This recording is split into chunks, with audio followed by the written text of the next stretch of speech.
Good afternoon. I hope everyone is doing well. I've never been as nervous in my life presenting as today, so I hope it goes well. I've never seen you as nervous as today.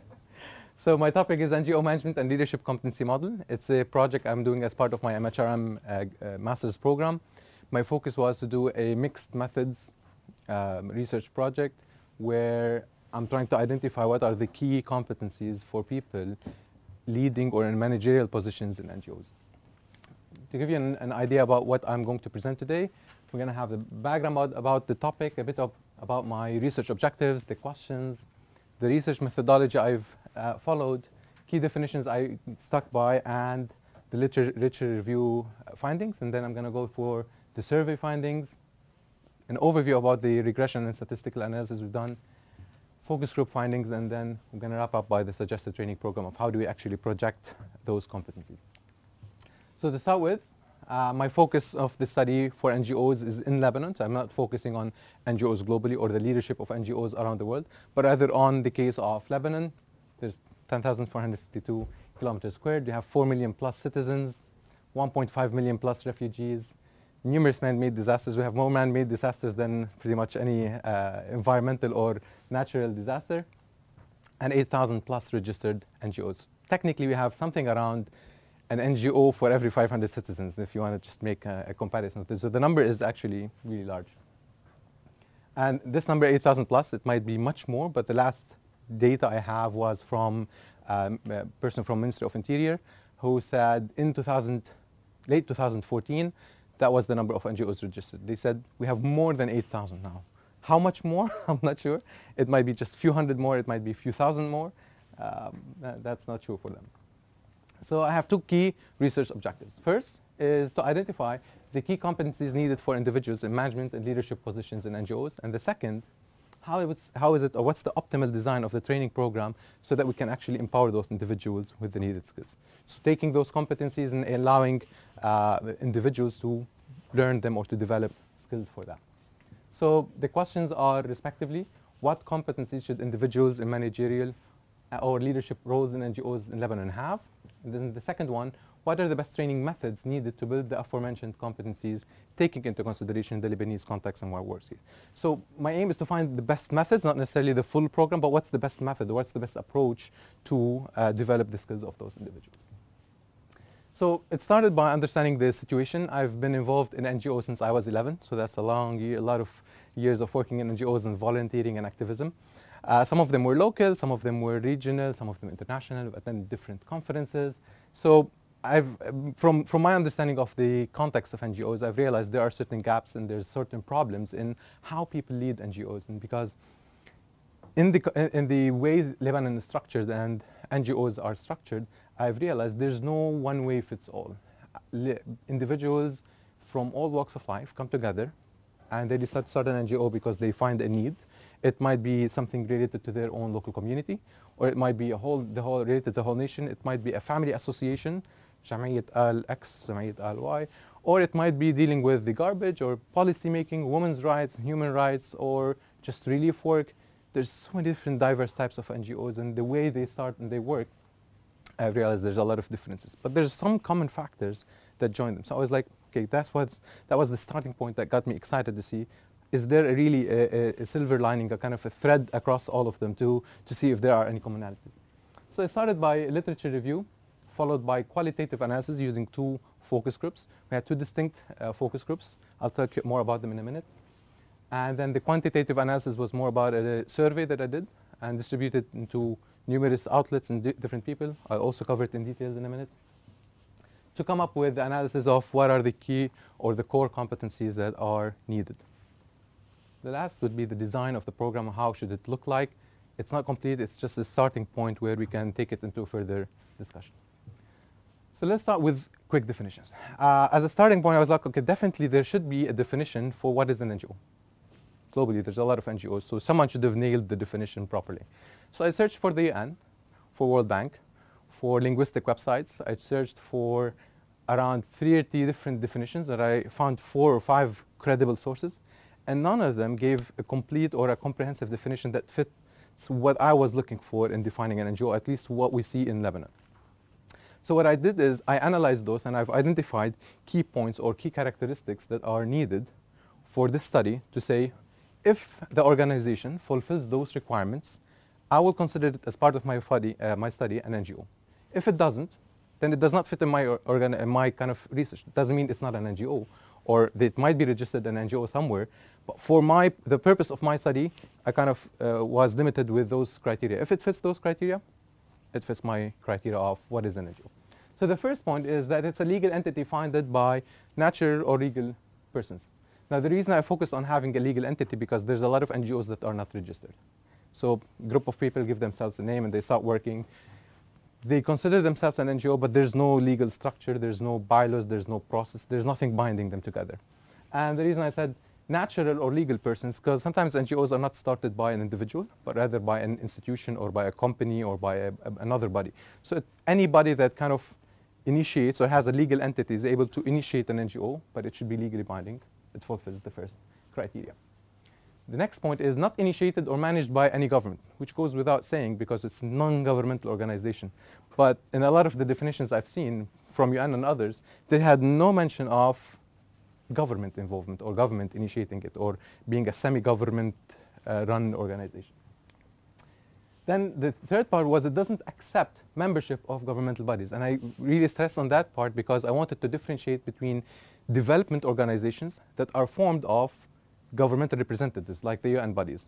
Because all the UN bodies do a lot of development and community work in UNDP, USCO, but they are by structure managed and run by government entities because they are representatives of those governments that formulate the United Nations, and then they have their mandate and they run the decisions. It works to fulfill community needs rather than profit. The definition of the World Bank missed that whole definition. So it said any private entity that does good, it's an NGO. What if it's for a profit and becomes a company, but it might be doing good? Maybe it's a company that does recycling or a company that purchases equipment or material that sells or helps refugees. But it's a company that I couldn't consider it as an NGO. So it should be a non-profit oriented and community or a goal oriented. It can be based on volunteer work, paid staff, or both, because a lot of other definitions I found were only limited to volunteer-run organization. How about NGOs who fulfill all the requirements but have staff? There's nothing against that. You can have staff so long as you're working for a good cause. So if the organization fulfills those requirements, I consider it as part of my study an NGO. Then we'll go to defining a competency, which kind of I'm going through the definitions in the name of the project I'm working. So according to SHL, it's how knowledge and skills are used in performance, and about how knowledge and skills are applied in the context of some particular job requirements. So it's how we use our skills and knowledge and attributes in implementing them on the job. For the sake of this study and based on the literature review, I've identified 3 main categories of how I want to structure my competencies. Again, they might be structured differently in different studies or elsewhere, but for the sake of my study, I said this is the logical structure that made sense, again, by looking at the different programs and different resources.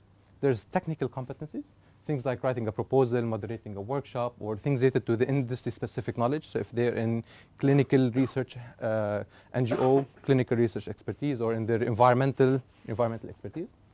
Then there's soft skills, which are common across the board: leadership, negotiation, communication, team building, empathy, or other skills among them.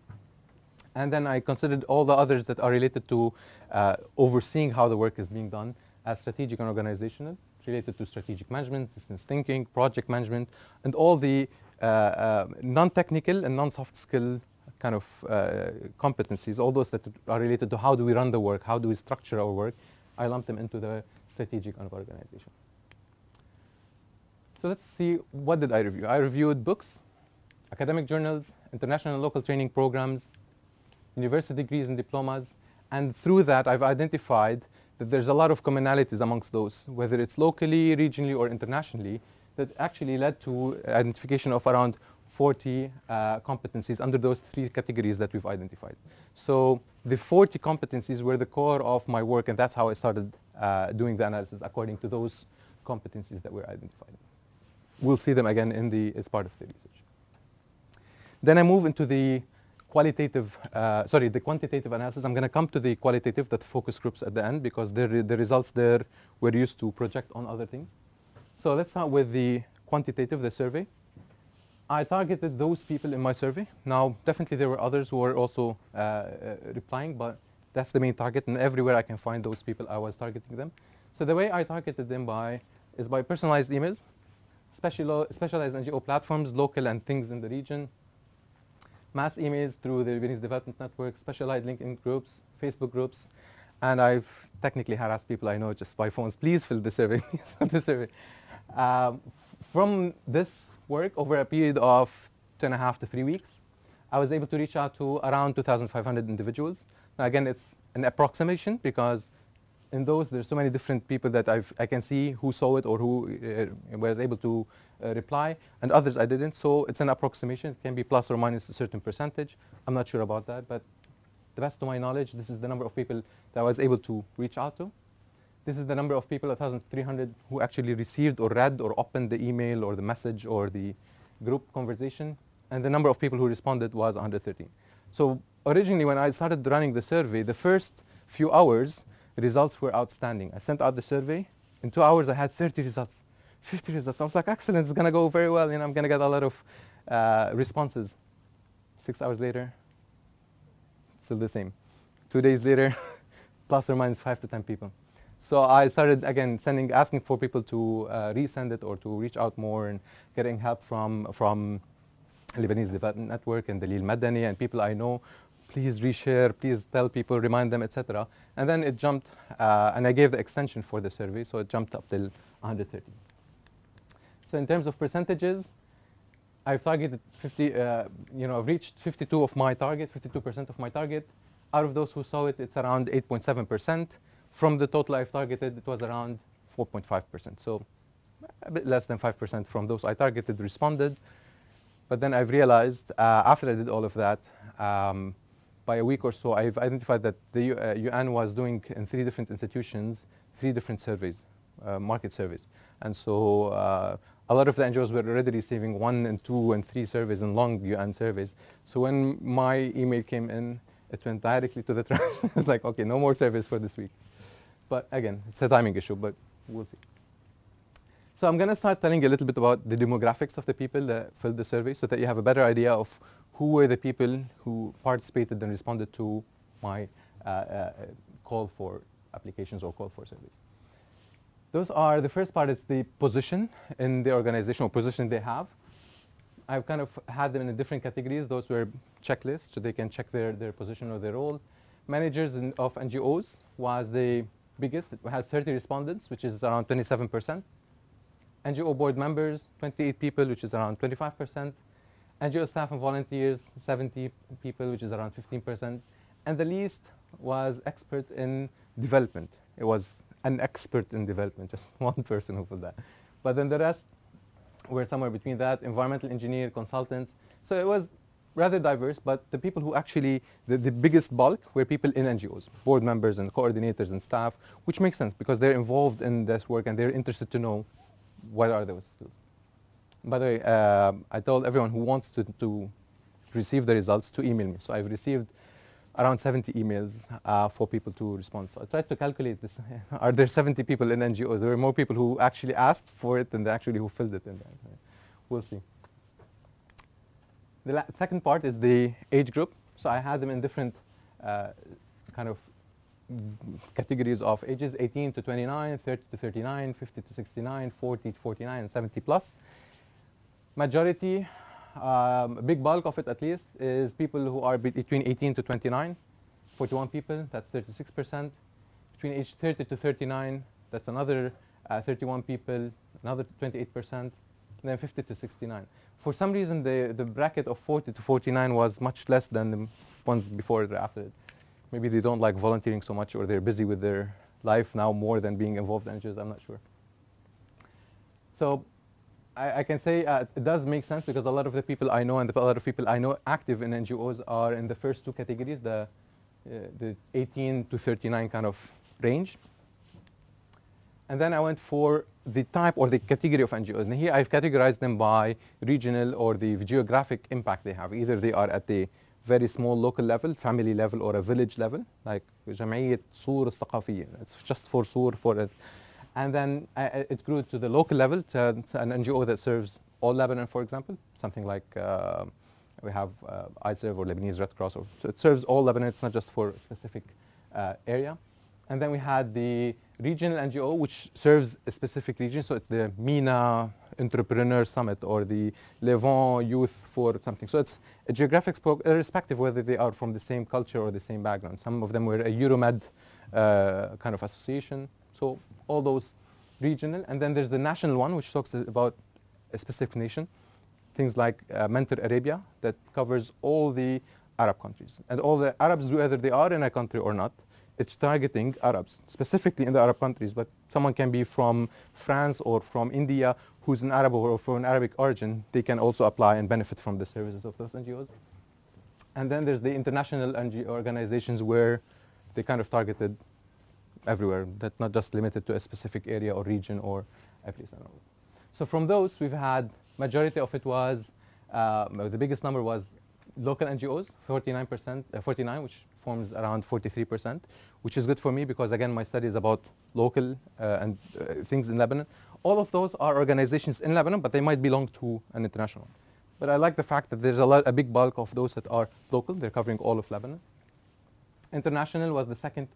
And then we have the non-NGO participants, who are 13 people. So people who are not in an NGO, but might be a consultant or a trainer or a person who's working with NGOs, but not necessarily a volunteer in one of them. Then I tried to look at their educational background to see if there's any differences. And outstandingly, 64% of those who filled were holders of a master's degree, then a BS, then a PhD, and then the least was people with a baccalaureate. So the level of education in Lebanon is quite good. There's a lot of people who are in master's program. Then I looked at the geographic place where their office is. Where is their office? Where do they function from? 74% of them are in Beirut, which again, it goes in line with a lot of the people I know, a lot of the NGOs. Even if they're working in Akkar or they're working in Tripoli, they would have their office in Beirut. They might have other branches elsewhere, but they will always have an office somewhere in Beirut. So based on those, and then after the demographics, I started asking them about the competencies, the 40 competencies I talked about. We're going to start to seeing them in a bit. So the way I did it is I've categorized, or I've gave them 5 different levels to see how would they score those competencies. Number 5, or the score of 5, was the competency is an absolute must-have and has a major impact on performance. So if they don't have that, they will not succeed. Number 4 was the competency is important to have and has a considerable impact. So it's also important, has an impact, but not as major or crucial as number 5. Number 3 was the ones that are good to have. So it's nice to have it. If you have it, it's better. But if you don't, you can still succeed in your work. Number 2 was a not so important category, very secondary kind of thing, a low priority one. And then the last one is this kind of skill is not relevant. So if there's any competencies that I've identified that people would score, this is not related. Why is this on the list? Try to see if there's any of those. And then I said, I got the results, and I'll show you in a minute how they were lumped into different groups. From that analysis, I've identified what would I consider to be a high priority to start prioritizing those 40 competencies because we can't cover all of them. So we said, what are the crucial ones and what are the less crucial, and then the low priority ones, if I can have them, will do.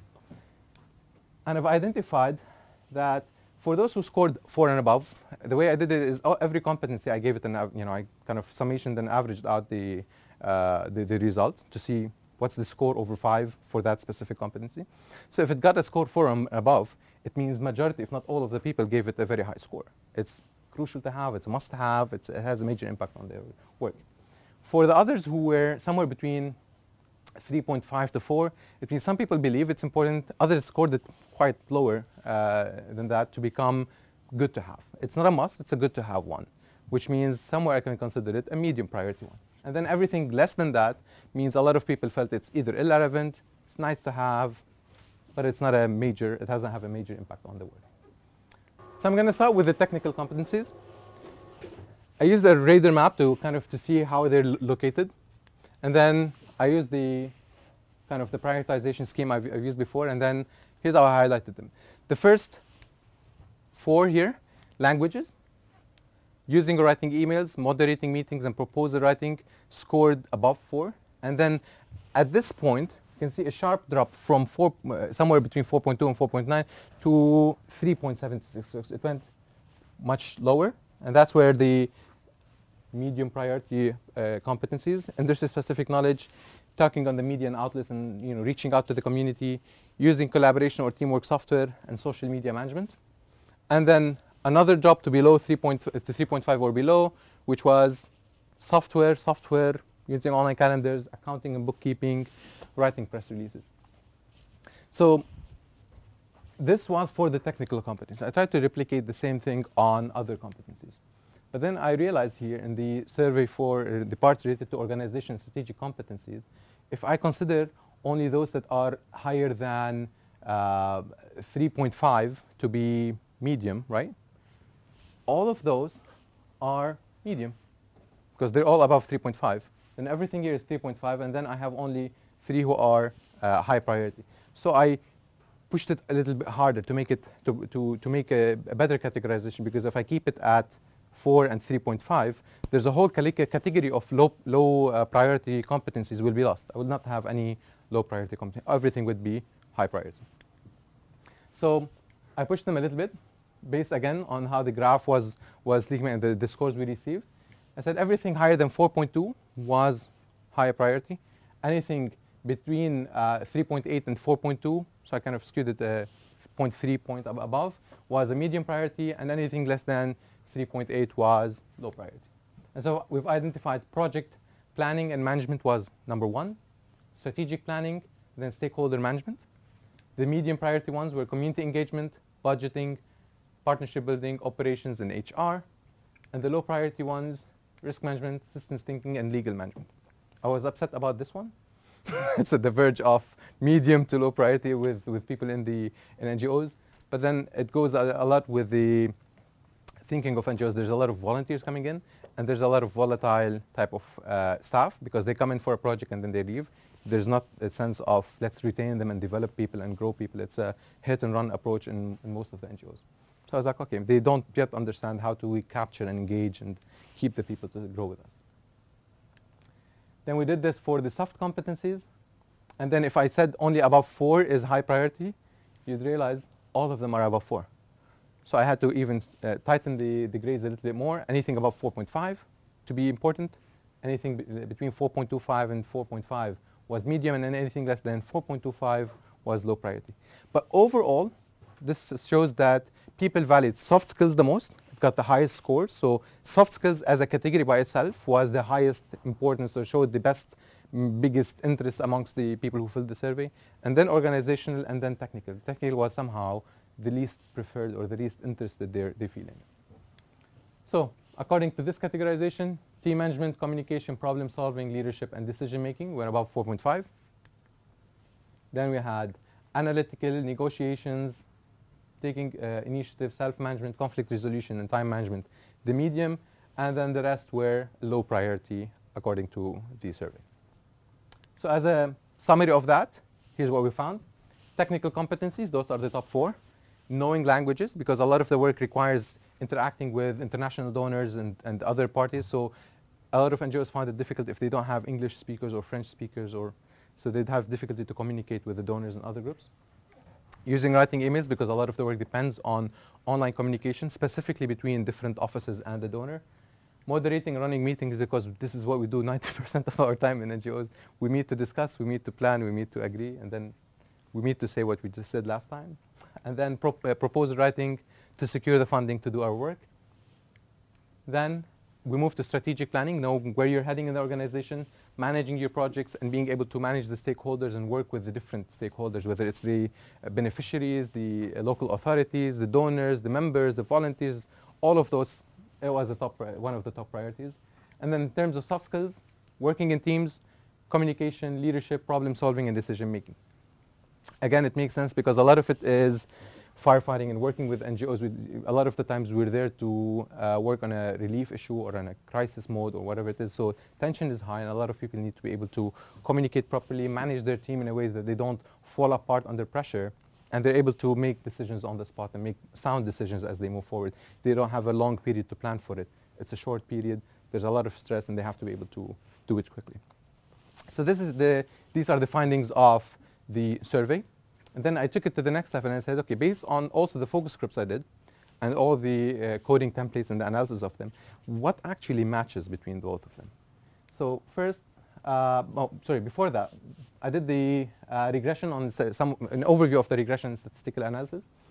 Well, what I did is I first ran the categories of competencies and tried to see if there's a correlation or link with the different demographics. So if people who are of different ages, how does age affect certain type of competency? How does the role, degree, etc.?